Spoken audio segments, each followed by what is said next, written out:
This is Secrets to Win Big, your roadmap to sustained growth. Brought to you by Arjun Sen, founder and CEO of Zen Mango, top brand growth driver, and a former Fortune 500 executive who has been called one of the most marketing intelligent minds in the business. Find him at zenmango.com. And now, here's your host, Arjun Sen. Welcome to Secrets to Win Big with Arjun Sen. Hi, I'm Arjun. And to me, I thrive talking to leaders from all walks of life, all over the world, because the journey to winning does not have one path. There are different paths. Today, it's truly my honor to work with and have a conversation with my VIP guest, Howard Tiersky. Howard is the author of the Wall Street Journal best-selling book, Winning Digital Customers. And the word winning really got me excited. The Antidote to Irrelevance. And I really think there's so much stories hidden there. I really want to get into and learn about this book and why he chose to position this way. He's also the founder of digital transformation agency From, which has won over 100 awards for user experience design and helped redesign the Avis app, which is now ranked J.D. Power's #1 in the industry. In his 25 years career, helping large enterprises win in the digital space, Howard has worked on projects for dozens of Fortune 1000 companies and has been named one of the top 10 digital transformation influencers by IDG as well as Enterprise 360. Welcome to Secrets to Win Big, Howard. Truly a pleasure. Thank you, Arjun. Thank you for having me. I'm thrilled to be here. So Howard, first let's talk about the book. What's the book all about? What was the whole thing about referring to irrelevance? Well, the world has changed a lot in the last 20 years. And it's perhaps changed as much in the last 2 years as maybe some of those 20 years put together. So we've seen a lot of transformation in the world. And the #1 thing that's driving that is digital. The way that we're all adapted to a model of our smartphones being kind of the center of our world. So studies show that 70% of people sleep with their smartphones on the side of their bed. And when asked, whether they'd be willing to give up their smartphone, if they had to choose between giving up their smartphone and giving up vacation or giving up, something important to them, people almost always pick the smartphone. So that's a big change in the world and in customers and in the way we live, the way we bank, the way we shop, the way we connect with our friends, the way we do, the way we plan travel, the way we do nearly everything. And so what that means is that brands that are looking to be preferred by those customers, they need to be changing too, because if the world changes and your customers change and you don't change as a company, as a brand, it's highly likely that you're going to become less and less relevant to those customers over time. And sadly, we've seen many brands over the last number of years that have gone out of business, once great brands, whether it's Sears, Toys R Us, Circuit City, and on and on. And in most cases, and there's always complex, multiple reasons why any one company goes out of business. But what we see most commonly is that they simply fell out of step with what their customers really wanted and needed as their customers' needs changed. And so the book is really all about, so what do you do about that? As a brand, how do you plot a course? How do you understand where your customers are now and where they're going? How do you understand the journey and the experience you're giving them today and create a vision for what that should be in the future? And then how do you get there? And what are all the problems you're likely to face along the way? And how do you overcome them? I love that. And I just want to build on the clear vision. But before that, I want to repeat 2 things you said, because I'm just writing as fast as I could. The first thing that really hit me was path to being preferred is being in the mind of the customers, as in their mind. And second is falling out of step with your customers. I really could relate to that, because the moment you fall behind, it's very tough to catch up. So now let's go into the concept of vision. For every journey, there has to be clear vision. I have not met a single company who says we don't care about customers. So how do you connect the vision to staying truly with your customers and stay ahead in the journey? Yeah, well, you're right. Every company is going to say they care about their customers. But I think that a lot of companies have an idea about who their customers are and what their customers want and care about. And sometimes those ideas are wrong or are out of date. And especially now, because customers have changed so much. COVID has really been this once in a century transformational force that's changed our priorities, changed our desires, changed our fears, changed our behaviors, changed our habits. And so I think that the first step, and in my book, this is the first step of my 5 steps of digital transformation, is to truly understand the customer. And how you do that is mainly through research, to figure out what is it that you really need to understand about your customer. What is their experience with the brand today? What are the priorities they have in selecting a provider in whatever category you are, whether you're a bank or a pet store or whatnot? What are their priorities? What draws them towards some brands? What pushes them away from other brands? And understanding what ultimately drives their behavior. One of the things I like to say is this idea of being customer centric is a key part of what I talk about in the book. And I really believe it's the key to success in any business, the number one key. And so many customers, of course, so many companies, of course, say they care about the customer, but don't necessarily operate in a truly customer centric way. And the bottom line is that success in business is mostly, not exclusively, but mostly about successfully driving the behavior of your customers or your prospective customers. If you can get the customers to do what you want, you're going to be running a great business. Even if your warehouse inventory system isn't the best and your accounting system could use some improvement, there are other things, right? But that's the key to a success. And by the way, if you're not successfully driving your customers' behavior, then a whole bunch of other things you're going to be doing right maybe aren't going to help you. Your legal department can be the best in the world, but if you're not successfully able to influence your customers. So therefore, the number one priority of any business should be to ask the question, how can I most effectively influence and drive the behavior of my customers? And the number one step to doing that, to influencing anybody, is first and foremost to understand them. If you want to get someone to do something, you have to understand where they're coming from first and foremost. And a lot of companies have these sometimes stale ideas about who their customers are, what their customers value, and those need to be refreshed. And the way to do it is to research. And in the book, I spend quite a bit of the book talking about a wide range of research techniques, from surveying to ethnography, to interviewing, to data analysis, to social monitoring, sentiment analysis, call center observation, and on and on and on. And the reason I spend so much time on that and go into so much detail is because that's where the gold is. And there are so many proven methods to do this kind of research that companies often aren't leveraging enough. I have to digress and go into a side of research. I see a lot of companies spend obscene amount of money doing these segmentation work. And then they name these segments, which sound incredibly fascinating when I sit in this conference room, which is really intellectual, very cute, but I cannot connect with that segment. I do not know what it means. So what's the trap that people fall in when they do this research? Anything you can help us on segmentation or anything to get to know customers? Sure. Well, look, research has to then be made actionable. And yes, I think there are some companies that fail to conduct enough research.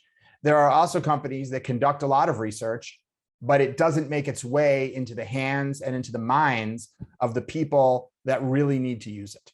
And so the question about, if you have a research department and they engage a big research company and you wind up with a 600-page PowerPoint presentation, are the people who are developing your app, are they reading that? Are they understanding it? Is it meaningful to them? Are the people that are designing your new stores, that are creating your new products, that are working on your pricing model, are they digesting that information in a way that's meaningful to them?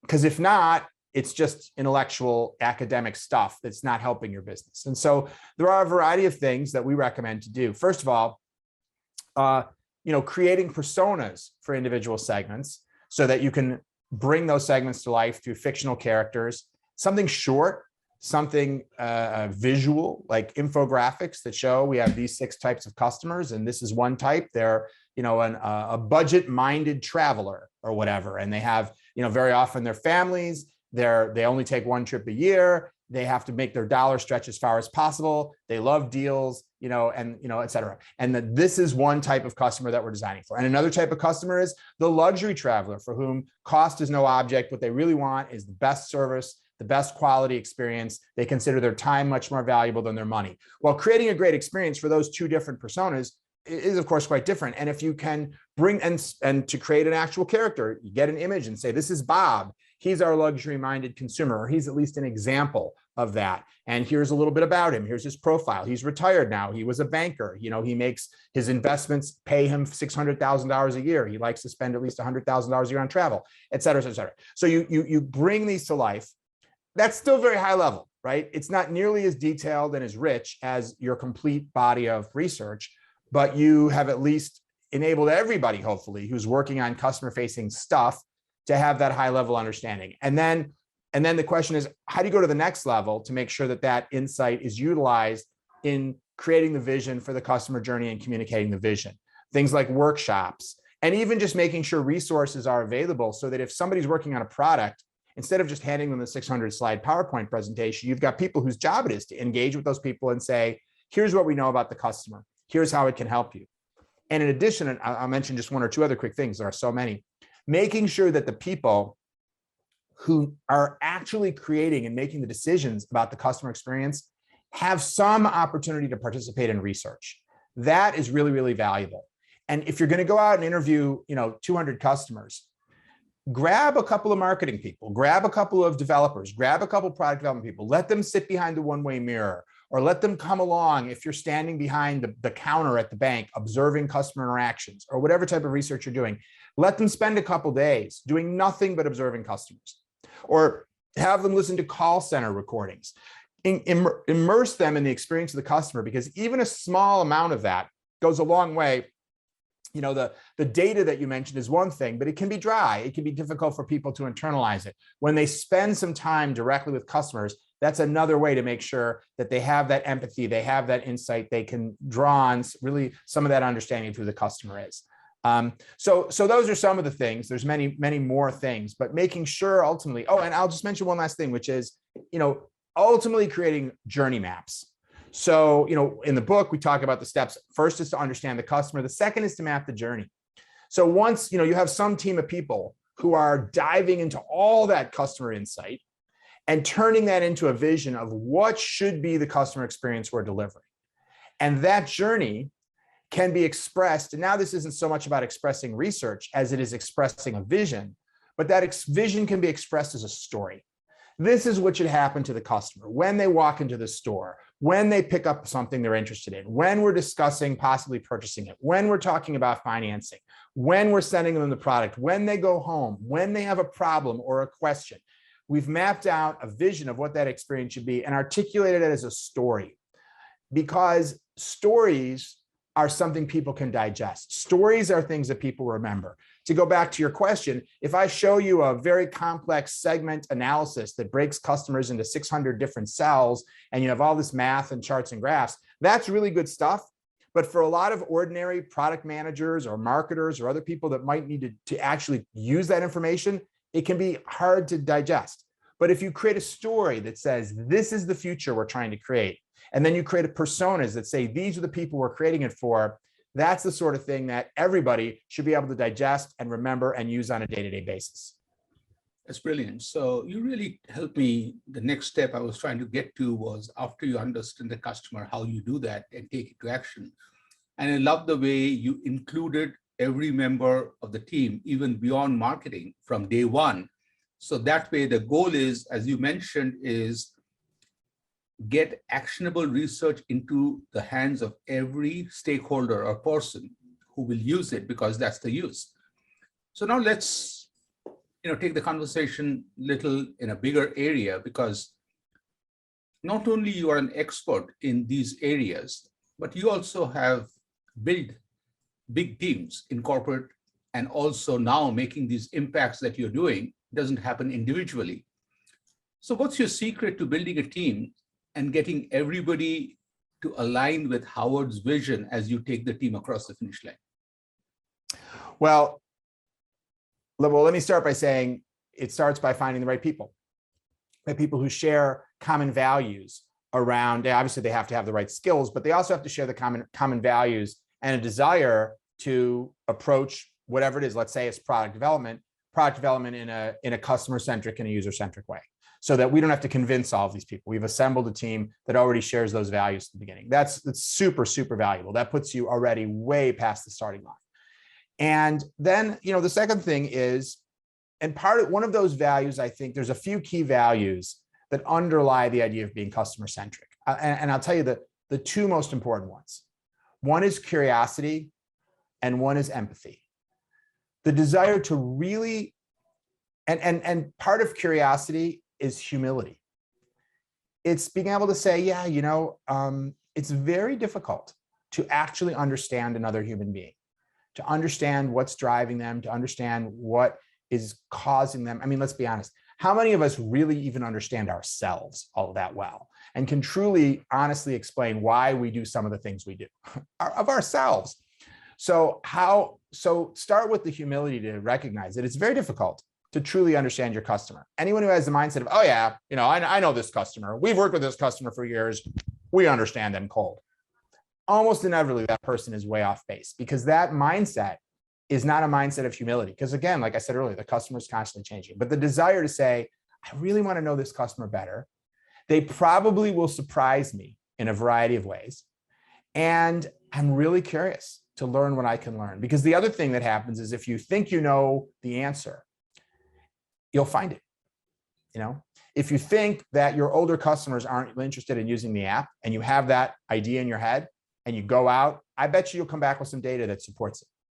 And on the other hand, if you go out with a mindset that says, I really don't know, I'm just really curious to find out the answer, depending on what the truth is, you might come out with an answer that doesn't support that at all.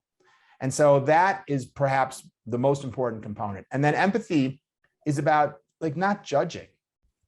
In other words, it kind of goes to that same idea of really desiring to understand people and loving them, even if they're different from you, and saying, this person is awesome. These users are great. How can I find a better way to serve them? Instead of sometimes an attitude that says, oh, these people are idiots. They should understand why my product is great. Or, they never seem to be able to understand how anything works, et cetera, et cetera. And so I think those are some of the key sort of cultural components. And then what was the question? How to assemble the team? I think the last thing I'd say about it is, I think there's a Steve Jobs quote that's like, the best way to manage is don't tell people what to do, assemble smart people and just give them a goal. And I think you mentioned, how do you get the team on the Howard Tiersky, way of approaching things? I think, maybe that's the wrong way of thinking about it. And instead, the real question is, again, if you assemble people with the right culture and right mindset, and then you say, what we're trying to do is create, a better digital camera for nature enthusiasts. How are we going to do that? How are we going to accomplish that? That's the goal, right? We want to create a better camera that they're going to be willing to pay more for, that more nature enthusiasts are going to buy. So we got to give them that. Usually teams are given some sort of objective. Now, how are we going to accomplish that? And see what the team comes back with. Because if you hire the right people, you probably get a better outcome if you give them the freedom to figure that out than if you try to get them to get on board with what, say, the leader is thinking. And to me, I really connect to that is individuals should have a say on the how, and that makes the solution diverse. My wife and myself, we have a very simple rule. She can tell me what to do, when to do, but she also tells me how to do. I never do it. Okay, because to me, in that case, you really don't need me. Because I really want to have little fun doing it my way. And I love that, but connecting on the common goals so all of us know where we are going, and then, going forward. Yeah. Talking about leaders, and you talked about Steve Jobs, is there anybody that you can talk about is one of the best leaders you've ever worked with? And more importantly, what makes that person inspiring to you? It's a good question. I think, to go back to the same theme, I remember I worked early in my career, I worked in a communications department at Ernst & Young. And there was a guy named Don Howarth, who was the leader of that organization. And he was, what I thought was great about him was he set a clear standard. He was running a communications department that was probably delivering work at a level way beyond what a typical corporate communications department would deliver. And that was, I was just a kid at the time. So that wasn't me causing that. That was the operation he was running. So he had a clear sense of what the standards were. But he gave everyone a tremendous amount of latitude and freedom. And also, he really gave them his confidence. I remember as a kid, I was in my 20s, and he would pull me aside and he would tell me how great he thought I was and how he thought I was ready to take on all these additional responsibilities and things like that. And so then I did. I said, oh, well, okay. And only much later did I realize, I thought I was so special, right? He thinks I'm so great. Only later did I realize he did that with everybody. He would, and it wasn't that he was being insincere. First of all, he was selective about who he put on his team. But second of all, he found what those people were great at and what deserved genuine praise. Mm-hmm. And I think he felt like one of his number one jobs was to make sure he was going around finding really good reasons to praise each person on the team. And, that is the kind of thing that makes people want to work hard, want to grow, when they feel that they're working for somebody who really believes in them and believes in their potential. And it may seem obvious in a way, but I don't think 90% of bosses do that. They may believe in people who work for them, but then they start to get doubts, they start to get uncertain, and they start to want to tell people what to do, just like your wife. And because, well, again, it goes back to humility, right? Do you think you know better than your employees? Maybe you do, but if you take that approach, you're probably not going to get the results versus having the humility to say, we might get a better outcome if I let them do it the way that they think is best, even if it's not what I would naturally do. And that also requires like that sense of humility. And I think that that's one facet of great leadership. I think that also gives the team ownership. Instead of you being my boss, we doing things your way. When we are doing things my way, it makes me go above and beyond to work there. And, I want to connect a few dots. Is in the previous conversation, earlier part, you talked about the goal. And then you're talking about as you are, being the cheerleader. Talking to quite a few CEOs, I found that these are the 4 key areas of a CEO's job. One is the goal. Not only do you see it, you have to help everybody from their position to see paths, which are very different. The second is you as a boss, you have to come in and break barriers for me. Sometimes I don't be able to, and you being able to break the barriers makes it so much easier because you have a bigger hammer. Third is bring resources, which comes after. And number 4 is, as you talked about, purposeful cheerleading, which is not coming and saying, Arjun, you're doing good. I'm like, oh, sure, boss. Yeah. No, Arjun, you're doing good because that is the part I really love. And I think that was great. Yeah, so, I agree. You have had an amazing career and even cooler days are ahead. If there's only one piece of learning you can take to the amazing journey ahead, what is the one piece, only one, that you would take ahead? Well, it's so similar to what I said before, but I think the number one learning is really understanding the customer or whoever you're creating something for.